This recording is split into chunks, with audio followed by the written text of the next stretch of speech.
جب کوئی شخص فوت ہو جاتا ہے تو اس کے اعمال کا سلسلہ ختم ہو جاتا ہے۔ جب آپ تھے تو آپ نماز بھی پڑھتے تھے اور آپ کے نامہ اعمال میں اس کا ثواب درج ہوتا تھا۔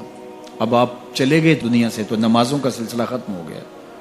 آپ صدقہ دیتے تھے، اس کا ثواب آپ کو دیا جاتا تھا، اب آپ نہیں دے سکتے۔ آپ تسبیحات کرتے تھے، آپ کسی کی مدد کرتے تھے، آپ لوگوں کو راستہ دکھاتے تھے، راستے میں پڑی ہوئی چیز اٹھا لیتے تھے، کسی پیاسے کو پانی پلا دیتے تھے، کسی بھوکے کو کھانا کھلا دیتے تھے، کسی برہنہ وجود کو لباس دے دیتے تھے، کسی کا بیٹھ کے دکھ سن لیتے تھے، کسی کی مشکل میں کام آ جاتے تھے۔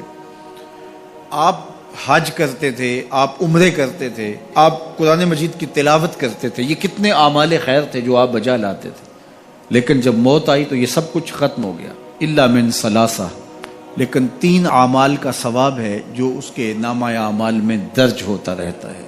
وہ کون سی 3 چیزیں ہیں سنیے، اور یہ اعمال اپنی زندگی میں کمائیں تاکہ نامہ اعمال کبھی بھی جو ہے وہ بند نہ ہو اور یہ چیزیں درج ہوتی رہیں۔ سب سے پہلی چیز صدقہ جاریہ، ایسا صدقہ کہ جو جاری رہے۔ آپ نے مسجد تعمیر کروا دی، جب تک وہ مسجد موجود رہے گی اور لوگ اس مسجد کے اندر نماز پڑھتے رہیں گے، ان کی پیشانیاں سجدہ ریز ہوتی رہیں گی، تو نماز پڑھنے والوں کو تو ثواب ملتا ہی رہے گا، جنہوں نے مسجد تعمیر کروائی ان کے نامہ اعمال کے اندر بھی ثواب درج ہوتا رہے گا۔ صدقہ جاری، مدرسہ تعمیر کروا دیا، آپ نے کوئی ہاسپٹل بنوا دیا، آپ نے انسانی ضرورت کے لیے پانی کا کنواں کھدوا دیا، اور کوئی اور ایسی چیز کہ جو آپ کے بعد بھی جس کا فیض لوگوں تک پہنچتا رہے، وہ فیض رساں چیز جب تک موجود رہے گی اور اس کا فیض لوگوں تک پہنچتا رہے گا تو نامہ اعمال میں ثواب درج ہوتا رہے گا۔ دوسری بات، او علم ينتفع به، یا علم جس سے لوگوں کو نفع پہنچتا ہے۔ یہ ایک ایسا کھاتا ہے جو کبھی بھی بند نہیں ہوتا۔ آج میں اگر حضور علیہ السلام کے فرامین آپ کے سامنے رکھ رہا ہوں اور آپ اس کو سن رہے ہیں، اور اللہ توفیق عمل بھی نصیب فرمائے، تو مجھے بتائیے، مجھے تو اس کا ثواب ہو ہی رہا ہے۔ اب جس استاد نے مجھے پڑھایا ہے اور یہ سکھایا ہے، یہ جتنے لوگ سن رہے ہیں سب کا ثواب میرے استاد کے نامہ اعمال میں درج ہو رہا ہے، اور میرے جیسے اور بھی شاگرد ان استادوں کے جو اگر یہ کام کر رہے ہیں تو ان کا ثواب بھی استاد کے کھاتے میں درج۔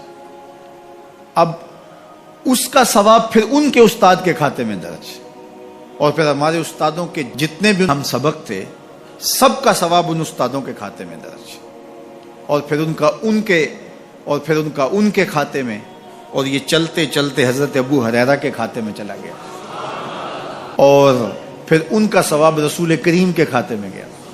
اللہ اکبر۔ تو بات کر رہا تھا کہ اس طرح کھاتے بڑھتے چلے جاتے ہیں اور نامہ اعمال میں ثواب درج ہوتا چلا جاتا ہے۔ او علم ينتفع به، ایسا علم جو نفع دیتا ہے۔ او ولد صالح يدعو له، تیسری بات، صالح اولاد جو ماں باپ کے لیے دعا کرے، اور ماں باپ کے لیے جب دعاؤں کا سلسلہ اولاد کی جانب سے جاری رہتا ہے تو وہ صدقہ جاریہ ہوتا ہے۔ صالح اولاد ماں باپ کے لیے کبھی بھی دعا ترک نہیں کرتی۔ اولاد صالح تبھی ہوگی کہ وہ 5 گانہ نمازی ہوگی، اور 5 گانہ نمازی اولاد اہتمام سے دعا نہیں بھی کر پائے گی تو دن میں کتنی مرتبہ کہے گی، ربنا اغفر لی ولوالدی، اے اللہ مجھے بھی بخش دے، میرے ماں باپ کو بھی۔ ایک شخص کے 2 بیٹے ہیں، 3 بیٹیاں ہیں، 3 بیٹے ہیں، 4 بیٹیاں ہیں، اور وہ نمازی ہیں، اور روز کہتے ہیں ربنا اغفر لی ولوالدی۔ یار کبھی تو کوئی لمحہ ایسا ہوتا ہے جب تار جڑی ہوئی ہوتی ہے، کبھی تو لمحہ ایسا ہوتا ہے جب بالکل خلوص کا رشتہ مضبوط ہوتا ہے، کبھی تو لمحہ ایسا ہوتا ہے جب رکت تاری ہوتی ہے۔